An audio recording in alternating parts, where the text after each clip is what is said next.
Hi guys, good to see you again. Today I want to continue with the second part of chapter 19, business finance needs and sources. So last week I talked about the first section, which is internal sources of financing. Today I want to continue with external sources of financing. But because it's a very long chapter, so most important is you read my notes and the textbook. Okay, I've already sent you my full notes last week, but I will WhatsApp you the photo shots of the relevant pages for this lesson. Also, my homework notice and instructions, I will also give it in the WhatsApp in our chat group. Okay, so look out for that. And before you watch this video, you please go and read the notes. Okay, because today I'm only going to explain the parts of the notes which I feel that needs further explanation. Okay, so the parts that don't need explanation, you read it yourself. Okay, and if you have any further questions on any part of the notes, please feel free to call me or to PM me. Okay, all right, I'm gonna turn to the notes so that we can look at the notes together. So we've already studied about sources of financing, where you get your money from. We've already last week studied about internal financing.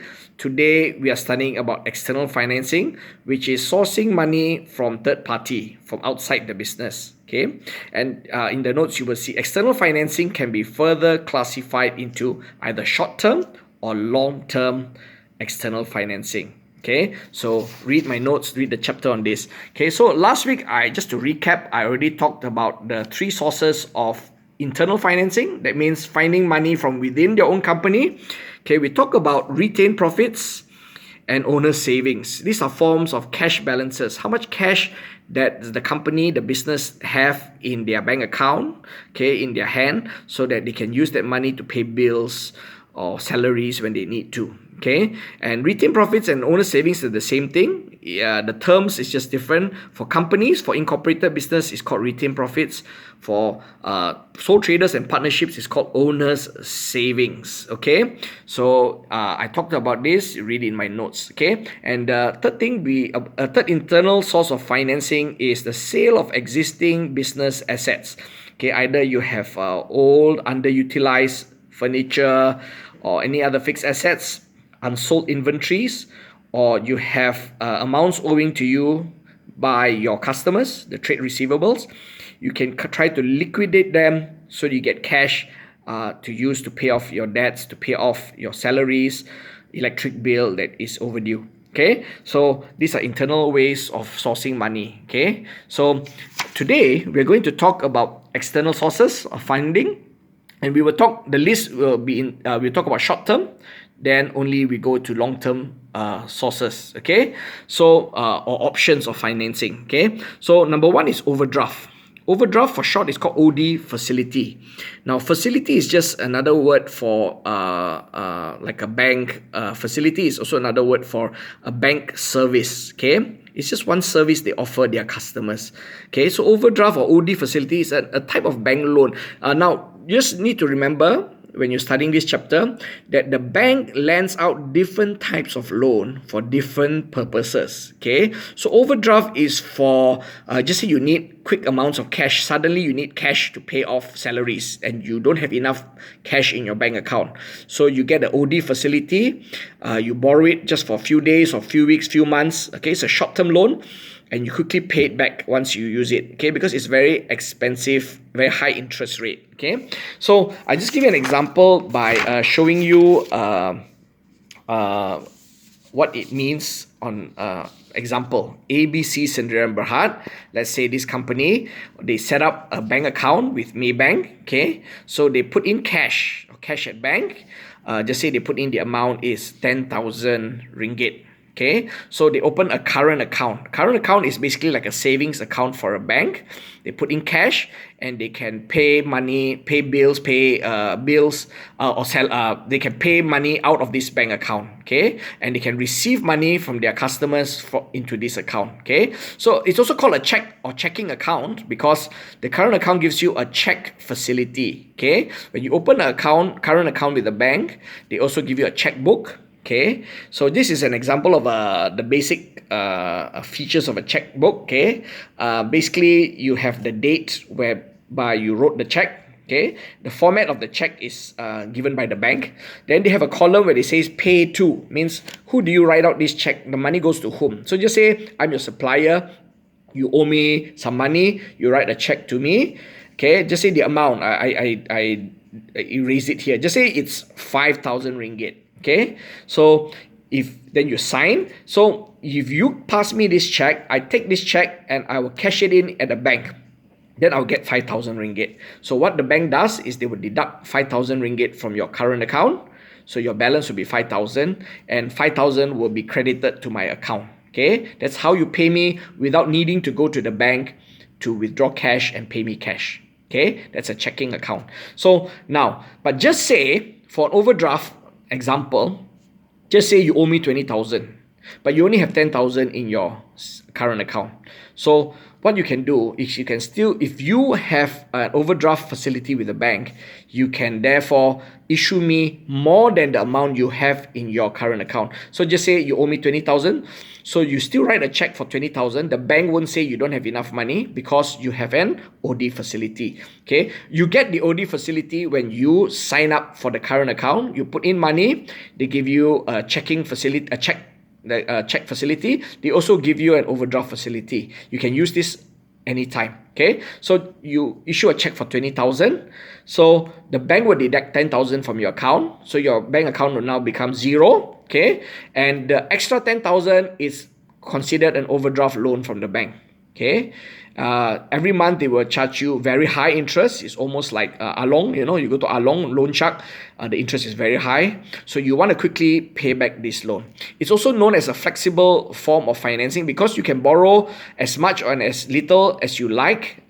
Normally they have a limit. So just say if the OD limit is 100,000, you can overdraw by 100,000, not more. Okay, and just say you owe 10,000, you pay interest on 10,000. If you owe 5,000, you pay interest on 5,000. Just say you owe 10,000. The following month, you sell your goods, you get sales income, you bank in the money, the cash, then you can use it to pay back the loan. So you want to pay it quickly. It's normally for short-term use, means you just want to you need immediate cash to pay salary. Just say for the month you don't have enough money, you use the overdraft. The next month you get sales income, you quickly pay it back because you don't want to incur the heavy interest.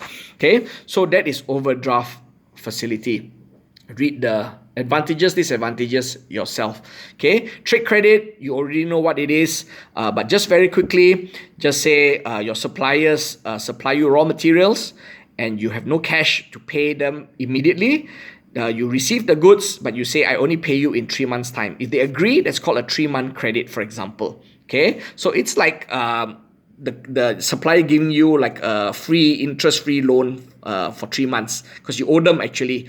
But when you receive the goods, but you only pay them later. Okay, so that in a way it extends your cash, how much cash you have in your to pay off salaries and all that. Okay, now the next one is debt factoring. Again, another short-term use source of funding. Okay, now this is you probably not heard much about this because nowadays people don't use debt factoring to raise money. It's normally done many years ago. Okay, basically I just explain to you. Okay, let's say you it's basically selling your trade receivable amounts to a debt factor company. It's like a finance company, okay, or like a loan shark or Unloan. Okay, so just say again, ABC Sdn Berhad, they have trade receivables of 20,000. Okay, normally they just say in their trade receivable account this is what the money these customers owe them because you ABC sells goods on credit. Okay, so just say in the trade receivable account they will list down what debtors owe them, that is 1 month due or 3 months due or 6 months overdue. Okay, so they add it up. Just say in your trade receivables you have 20,000 owing to you. What you can do is you can sell this 20,000 to the debt factor company, but they buy it at a discount. Just say they buy it at 15,000. So that means they buy the right to claim this 20,000 for themselves. Okay, they're buying your debts. Okay, so if they buy it at a discount and they manage to claim 20,000, the full amount, they can profit 5,000. That's how they earn money. Okay, but the benefit for ABC is that instantly you get 15,000 cash, and you don't have the headache to claim back the money from your customers, because sometimes you don't want to push your customers to pay back by force, because you want them to continue buying from you in the future. You don't want to spoil the relationship. So the debt factor will benefit you by claiming the money for themselves. So they just pay you the cash. So this is a quick source of financing. Okay, so that's debt factoring. Again, you can read the advantages and the disadvantages on your own. Any questions you can ask me. Okay, and the next one is microcredit financing. Okay, basically it's the word micro means small, so very small loans. Okay, basically it's for poor people who does not have loan security to pledge to borrow money from the bank. Okay, most conventional banks will never lend money to poor people because they're afraid they won't pay back. Okay, also they don't have property or assets to pledge as loan security. Okay, so basically microcredit financing was started by this Bangladeshi businessman, a millionaire by the name of Encik Muhammad Yunus. Okay, and he saw that there were a lot of poor people in Bangladesh, and he wanted to help give them money, to lend them money to start a business so that they can earn money for themselves. Instead of just giving money every time to poor people, you give them capital to set up their own business, to therefore earn their own income. And it also creates jobs for the poor people around them. Okay, so basically it's like a charity kind of business, because you can't really make money or you can't really charge high interest for microcredit financing. Okay, so the benefit is that most microcredit companies lend money not for profit. Okay, so just say if the borrower defaults on the loan, means they can't pay back the loan, they still won't force them to repay the loan because they know they're poor. Okay, they just want to help them.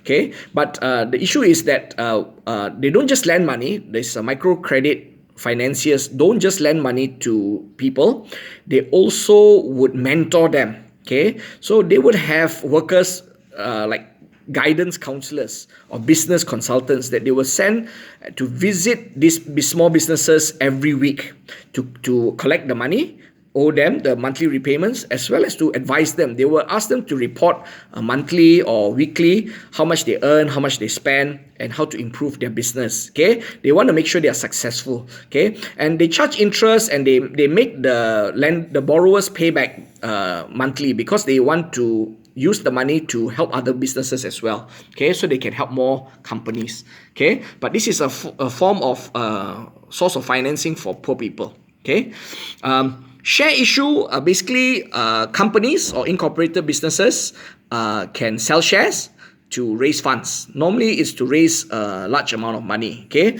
to buy a new building, or to pay debts that are long overdue, or to expand your company. Okay, you can read more about this in chapter 4, okay, on the public limited company share sale.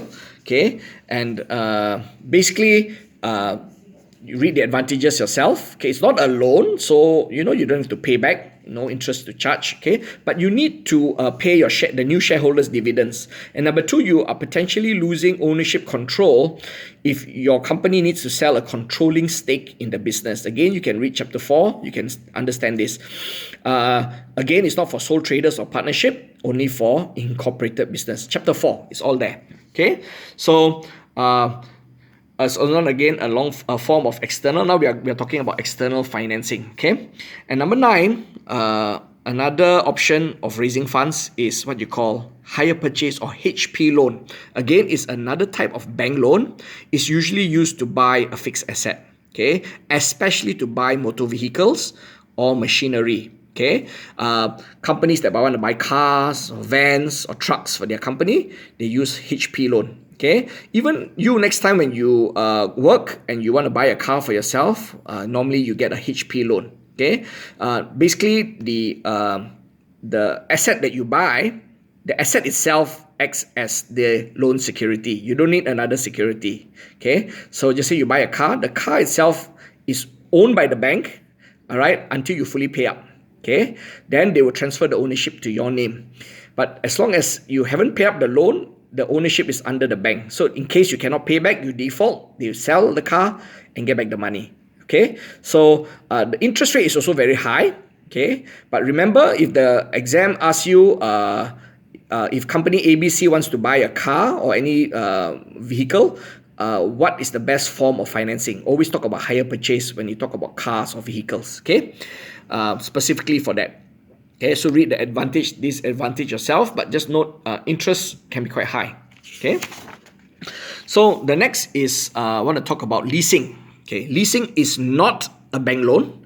Leasing is something like renting an asset without having to buy it. Okay, so leasing companies will lease assets to other companies to use the assets, and then they pay a monthly lease or monthly rent. Okay, so the leasing company is called a lessor, and the company leasing is called a lessee. Okay, I give you an example. It's used to lease machines, computers, equipment that are fast depreciating or that you only need for a short period of time, like for 1, 2, 3, 5 years, then you don't want it anymore. Okay, so I give you an example. Arrows leases photocopy machines. Okay, we don't buy the photocopier, just say it costs 10,000, we don't have to buy it. But instead, when we lease the photocopier, we just pay a small deposit. Okay, and then every month we pay about 200 ringgit. Okay, this includes about 5,000 pages of paper they give free. The leasing company who owns these photocopy machines leases it to us for 200 ringgit. They also will service and repair at their own cost.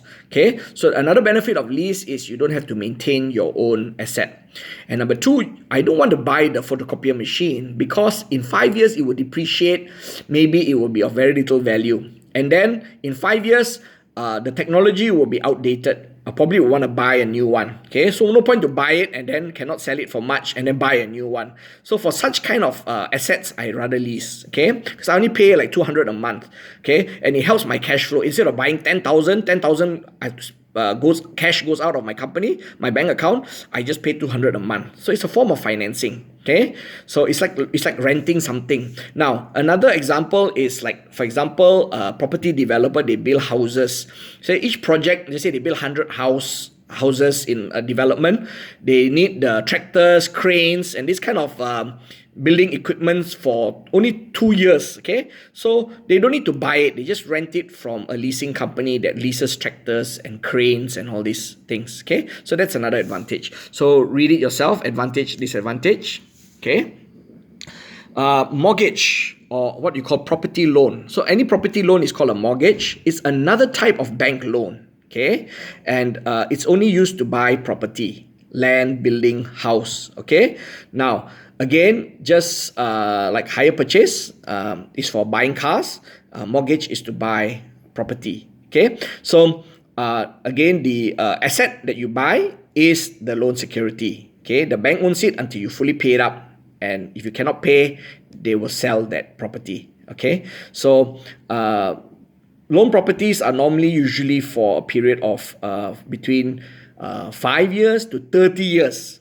Okay, so just say if you borrow money to buy a house, you have to repay it in 5 years. That means every month the monthly installments is quite high.